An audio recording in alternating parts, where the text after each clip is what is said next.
এখানে কিছু কচু নিয়ে নিয়েছি আমি, এই যে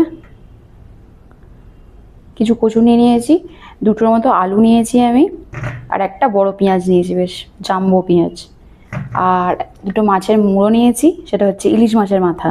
ইলিশ মাছের মাথা দিয়ে কচু দিয়ে করবো আজকে রান্না।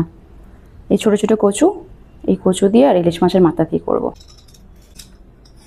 সব আলু আর সব কচু সব কিছু পেঁয়াজ কেটে আমি ধুয়ে নিয়ে চলে এসেছি। এবার শুধু কাটবো ভালো করে।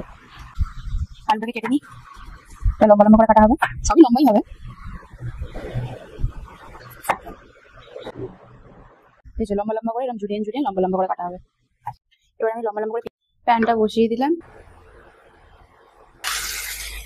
এবার নামিয়ে ফেলবো। লাল লাল করে আমার ভাজা হয়ে গেছে কচুগুলো, এবার জাস্ট নামানোর পালা, নামিয়ে ফেলবো। এবার তেলটা দিয়ে এর মধ্যে 5 ফোড়ন দেবো। আমি 5 ফোড়নটা অ্যাড করবো তেলের মধ্যে। এবার এর মধ্যে আলুগুলো ছেড়ে দেবো। একটু অল্প অল্প ভাজা হয়ে গেছে, এবার আমি পেঁয়াজটা এর মধ্যে অ্যাড করে দেবো।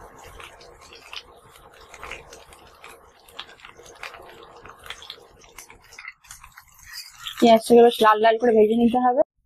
এবার নামিয়ে ফেলি। এবার লাল লাল ভাজা হয়ে গেছে, দিয়ে এবার মাছের মুড়ো ভাজা হবে, ইলিশ মাছের মুড়োটা।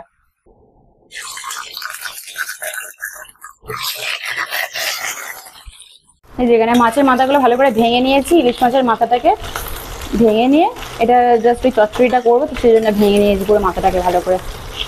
মাছের মাথাটা পুরো ভেঙে দিলে একদম? হ্যাঁ, নাহলে করবো কি করে রান্নাটা। সেটা ঠিক ঠিক, এটা তো সারাদিন তো আমার মাথাটা খাও, এবার আজকে তোমার মাছের মাথাটাও ভেঙে ফেললে, তো মাছের মাথাটাও খেয়ে ফেললে। ঠিক আছে, দেখা যাক মাছের মাথাটা বাংলাদেশ সেই স্বাদটা কেমন হয় সেটা দেখে বলবো।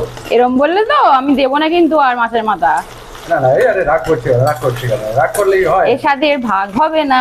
না না, এটা বলে হয় না। মাছের মাথাটা ভালো করে ভাজা হয়ে গেছে, এর মধ্যে এবার পেঁয়াজটা আর আলুটা আর কচুটা দিয়ে দেবো। এর মধ্যে এবার হলুদটা দিয়ে দিলাম আমি, আমি নুন দেবো। মশলা যাচ্ছে, সেটা হচ্ছে শুকনো লঙ্কা। এটা আমি কাশ্মীরি লঙ্কা দিয়েও করতে পারেন, যেরকম ঝাল যেরকম ঝাল খায়।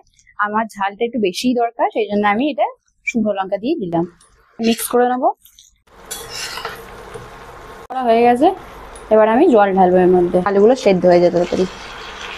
অল্পই জল ঢালবো, চাপা দিয়ে দেবো। জল ঢালা হয়ে গেছে, এবার চাপা দিয়ে সেদ্ধ হলে কচুটা আলুটা ভালো করে সেদ্ধ হবে, তারপরে নামিয়ে ফেলবো। শুকনো শুকনো করে নামাবো, ফেলবো। হয়ে গেছে মনে হয়, যে তেল ছেড়ে দিয়েছে পাশ থেকে, এবার হয়ে গেছে সেদ্ধ।